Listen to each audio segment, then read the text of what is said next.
When I find myself in times of trouble, Mother Mary comes to me, speaking words of wisdom, let it be.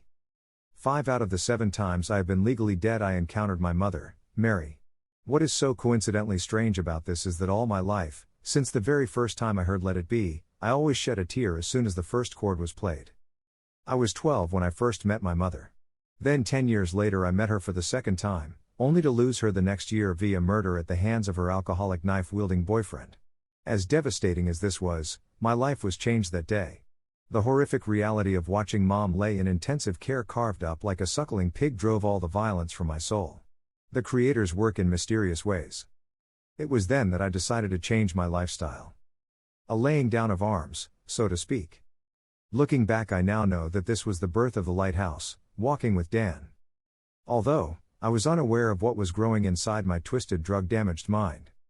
This was 1981 and the seed grew slowly until 1999 when the creators decided that I needed a swift kick in the groin and a reality check. I was 180 pounds and 5'9" on February 28 that year. March 1st, my oldest brother's birthday, I awoke to find that my arms and legs were non-functional.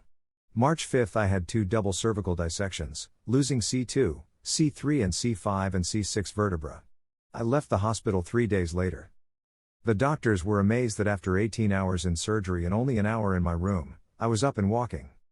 They were dumbfounded to say the least.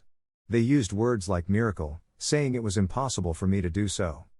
Especially after my being dead upon the operating table, a 48-minute battle to bring me back. This was my first recorded death.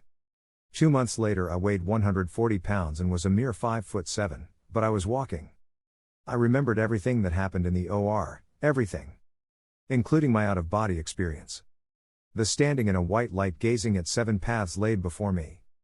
The only other soul there was my mother, her Irish smile grew wide as she beckoned me to her path. But, within my mind I was told to do the opposite and I did. I chose to go the path completely adjacent to where my mom stood. And here I am, Dan, just as I am. 13 years later. I suffered, still do. In the following years I would drop dead 6 more times from complications with nerve damage and my electrical system sending wrong signals to wrong places. I remember every time completely. Mother was there 4 more times. 4 more times for me to disobey her wishes. That Irish in me.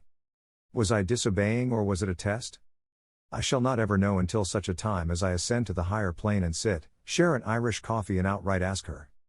My life has been a whirlwind of ups and downs since that fatal day in March 1999. Yet, every day I give thanks to the creators for the opportunity to live this life I have. I have 3 sons alive and 1 deceased. I have my legs and arms to match. I have my life. What only one other soul really knows about all this is that I was told to return. To return and follow the path I am walking. I strayed a few times. Fell into the hypnotic trance of the devil named cocaine and her sister alcohol. Destroyed a 32-year marriage. A marriage whereas I can honestly say I never once strayed from. Some may say that my life has been tragic. I cannot say this. My life has been so blessed. For I have what no other I have ever encountered has. I have the knowledge. The knowledge Mother Mary gave to me in my time of trouble.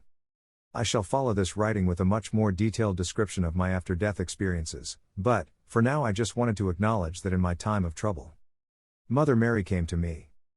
Blessings my friend, blessings.